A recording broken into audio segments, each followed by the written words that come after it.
Hello साथीहरु नमस्ते, म हुँ मनोज खड्का। हजुरहरु हेर्दै हुनुहुन्छ हाम्रो YouTube channel A to Z technology. आजको यस भिडियो अन्तर्गत रहेर हामीले आफ्नो घरको वाइफाई या आफ्नो साथीभाइ या आफ्नो छिमेकीको वाइफाई या इन्टरनेट सर्भरलाई हामीले आफ्नै मोबाइल डिभाइसबाट कसरी रिचार्ज गर्ने त यो सम्बन्धी जानकारीहरु यस भिडियोमा रहेर मैले दिनेछु। भिडियोलाई कति पनि स्किप नगरिकन हेर्नु होला र तपाईले आफ्नो घर या साथीभाइहरुको या आफ्नो छिमेकीको वाइफाई को रिचार्ज तपाईले स्वयं आफैले गर्न सक्नुहुनेछ र तपाईले आफैले स्वयं रिचार्ज गर्नुभयो भने त्यसको केही पर्सेन्ट कमिसन तपाईलाई मिल्नेछ। भिडियोमा बढिरहनु होला। यदि मेरो भिडियो मन परेमा मेरो च्यानललाई सब्स्क्राइब गर्नु होला र हजुरहरुको साथीहरुलाई शेयर गर्नु होला र तपाईले यो भिडियो कहाँबाट हेर्दै हुनुहुन्छ एउटा कमेन्ट गर्नु होला। ढिलो नगरिकन अब लागौं हामी भिडियोतर्फ। तपाईले ई-सेवा प्रयोग गर्नुहुन्छ र तपाईसँग ई-सेवामा ब्यालेन्स छ र तपाईले ई-सेवाबाट आफ्नो इन्टरनेट सुविधा रिचार्ज गर्न चाहनुहुन्छ भने त्यसको भिडियो मेरो अर्को रहेको छ, लिंक मेरो भिडियोको डिस्क्रिप्सनमा छ, त्यहाँ गएर तपाईले हेर्न सक्नुहुन्छ। हामीले खल्तीको माध्यमबाट हामीले इन्टरनेटलाई कसरी रिचार्ज गर्ने त तपाईले सर्वप्रथम त एउटा खल्ती आइडी क्रिएट गर्नुपर्ने हुन्छ। यदि त्यो खल्ती आइडी कसरी क्रिएट गर्ने भन्ने बारे थाहा छैन भने मैले त्यसको भिडियो बनाएर अलरेडी मेरो च्यानलमा अपलोड गरिदिसकेको छु। मेरो A to Z technology YouTube च्यानलमा जान सक्नुहुनेछ। सो सर्वप्रथम मैले यहाँनिर खल्तीलाई खोल्छु है। खल्ती एप्लिकेसनलाई मैले खोले यहाँनिर र मैले मेरो ब्यालेन्स चेक गर्छु। यहाँनिर मेरो खल्तीमा ब्यालेन्स रहेको छ 6067 रुपैयाँ रहेको छ। मैले आज मेरो इन्टरनेटलाई खल्तीबाट रिचार्ज गरेर हजुरलाई देखाउने छु। सर्वप्रथम हामीले आफ्नो इन्टरनेट या वाइफाई रिचार्ज गर्नको लागि यहाँनिर यो इन्टरनेट यो अप्सन छ नि, यो अप्सनमा क्लिक गर्नु पर्यो। यो अप्सनमा क्लिक गरिसकेपछि तपाईले कुन चाहिँ सर्भर लिनु भएको छ, ओडलिङ, एडिसेल, सुबेसु हैन, फाइबर, हाम्रो नेपालमा जति पनि इन्टरनेट सुविधा दिने सर्भरहरू छ यहाँनिर सम्पूर्ण सर्भरहरू देखाउँछ। त्यसपछि तपाईले कुन वाइफाई या कुन इन्टरनेट जोइन गर्नुभएको छ त्यो तपाईले यहाँनिर हेर्नु होला। जस्तै मेरो केसमा मैले ओडलिङ युज गर्छु है।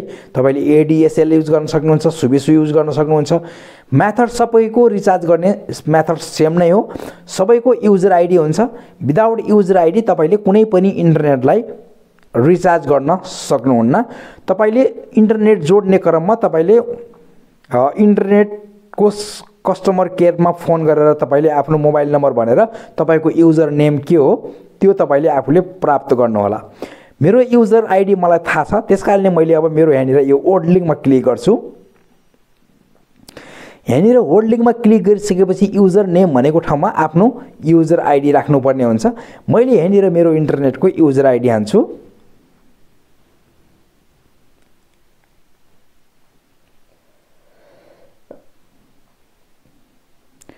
मैले मेरो यहाँनिर युजर आइडी हानिसकेपछि अंडरस्कोर मुनिवाला माइनस दिएर यहाँनिर FSSGJ टाइप गर्नुपर्ने हुन्छ ओडलिङको है। सबैको आइडीमा यही रहेको हुन्छ, FSSGJ मैले टाइप गरेँ र अब म गेट डिटेल्समा क्लिक गर्छु। हजुर पनि यहाँनिर आफ्नो युजर आइडी राखेर FSSGJ राखेर गेट डिटेल्समा क्लिक गर्नु होला। अब मेरो यहाँनिर आइडी खुलिसकेको छ। यहाँनिर हेर्न सक्नुहुन्छ मेरो युजर आइडी यहाँनिर देखाइएको छ भने यहाँनिर मेरो मनोज खड्का यहाँनिर नाम देखाइएको छ। 55 MBPS को मैले एकदमै सस्तो प्याक यहाँनिर लिएको छु। 3 महिनाको मैले प्याकेज रिचार्ज गर्ने गरेको छु हैन।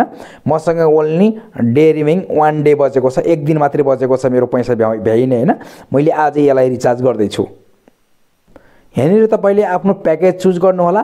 तपाईको यहाँनिर प्याकेज चुज गरिसकेपछि तपाईको कति अमाउन्ट लाग्छ यहाँनिर आफ्नो यो RS अमाउन्टमा यहाँनिर तपाईको चार्ज देखाइन्छ र तपाईले आफ्नो खल्ती एकाउन्टमा आफ्नो ब्यालेन्स त्यही अनुसारले लोड गर्नुपर्ने हुन्छ।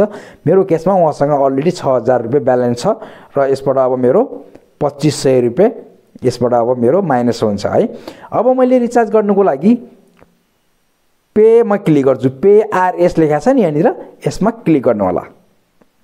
त्यसपछि अब हामीले एकचोटी यसलाई कन्फर्म गर्नुपर्ने हुन्छ हो कि हैन त। यहाँनिर मेरो कन्फर्म योर पेमेन्ट डिटेल्स भनेको छ। मेरो युजर आइडी र फुल नेम, कस्टमर प्लान हैन, सम्पूर्ण इन्फर्मेसनहरु यहाँनिर देखाइएको छ। त्यसपछि अब तपाईले ओके मा क्लिक गर्नु होला। यदि रिचार्ज गर्नु छ भने अब मैले ओके मा क्लिक गर्छु। प्रोसेसिङ भइराछ हेर्न सक्नुहुन्छ। अब मेरो यहाँबाट पैसा कट हुन्छ है। 6000 रुपैयाँ मेरो ब्यालेन्स थियो। सक्सेसफुल भने हेर्न सक्नुहुन्छ, भनिसक्यो। अब मैले यसलाई ओके गर्छु, ब्याक अटोमेटिकली आयो है। अब मैले यहाँनिर ब्याकमा क्लिक गर्छु, ब्याक क्लिक गर्छु।